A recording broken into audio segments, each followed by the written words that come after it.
Hello my YouTube family, कैसे हैं आप सब। आई होप आप सब ठीक होंगे। आज मैं आपको एक ऐसी मोटिवेशनल स्टोरी सुनाने जा रही हूँ।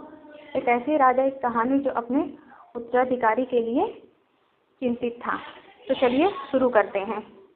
एक पराक्रमी राजा था जिसकी कोई संतान नहीं थी, जिसकी उम्र लगातार ढलती जा रही थी और वो अपने भावी उत्तराधिकारी को लेकर बेहद चिंतित था।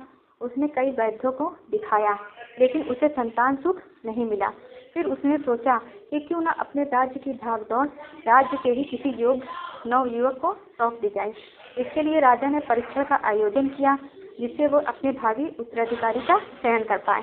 इस परीक्षा के लिए एक शानदार महल का निर्माण करवाया।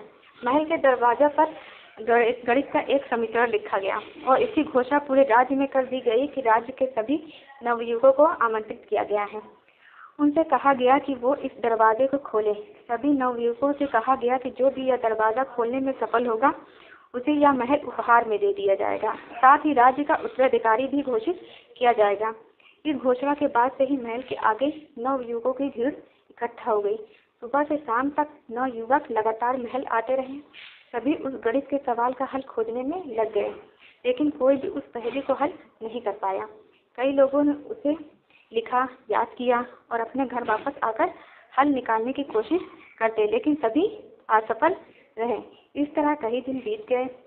राज्य के बड़े से बड़ी गणितज्ञ भी उस समीकरण का हल नहीं निकाल पाए। इसके बाद राजा ने दूसरे राज्यों से गणितज्ञों को आमंत्रित किया कि वो इसका हल निकालें, लेकिन समीकरण का हल नहीं मिला। दिन ढलने लगा और अंत में मात्र 3 लोग ही बचे। उनमें से 2 दूसरे राज्य के गणितज्ञ थे, तो तीसरा गांव का एक आम सा युवक। दोनों गणित समीकरण को हल करने की कोशिश में लगे थे, लेकिन वह युवक कोने में खड़ा था। तभी राजा उसे अपने पास बुलाया और पूछा कि क्या तुम दरवाजे पर अंकित समीकरण नहीं हल करोगे। युवक बोला कि मैं यहाँ एक गणितज्ञ को देखने आया हूँ। यह इतने बड़े गणितज्ञ हैं, तो इन्हें समीकरण का हल करने दीजिए। अगर इन्होंने समीकरण का हल कर लिया तो ये राज्य के उत्तराधिकारी बन जाएंगे। वहीं अगर नहीं कर पाए तो मैं कोशिश करूंगा। यह कहकर वो गणितज्ञ को देखने लगा। दिन में पूरा दिन निकल गया, लेकिन दोनों में से कोई भी इस समीकरण को हल नहीं कर पाया। कि जब उन्होंने हार मान ली तो कोने में बैठा युवक उठकर दरवाजे के पास आ गया। उसने जाकर दरवाजे को धीरे से धक्का दिया और वो खुल गया। यह देख सभी ने पूछा कि आखिर उसने दरवाजा कैसे खोला। तब युवक ने कहा, जब मैं बैठ कर सबको समीकरण हल करते देख रहा था तब मेरे दिमाग में आया कि राजा खोलने का कोई समीकरण तो होगा ही, तो मैंने दरवाजे को धक्का दे दिया। दरवाजा खुल भी गया। दरवाजा खोलने का कोई समीकरण था ही नहीं। यह देख सभी बेहद प्रसन्न हुए और उस युवक को राजा ने वह महल दे दिया। साथ ही राज्य का भावी उत्तराधिकारी भी घोषित कर दिया। इस कहानी से हमें यह सीख मिलती है कि कई बार जीवन में हम ऐसी स्थितियों में फंस जाते हैं जिससे हमें छोटी सी समस्या भी बड़ी लगने लगती है, लेकिन वास्तव में समस्या इतनी बड़ी नहीं होती है। हम उनमें उलझ जाते हैं और समस्या का समाधान नहीं कर पाते हैं। ऐसे में हमें ठंडे दिमाग से सोचने की जरूरत होती है।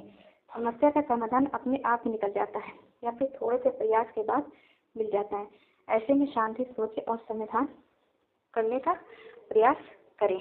अगर आपको ये मेरी मोटिवेशनल स्टोरी पसंद आई तो इसे लाइक करें, सब्सक्राइब करें और ज़्यादा से ज़्यादा लोगों को शेयर करें। Thank you.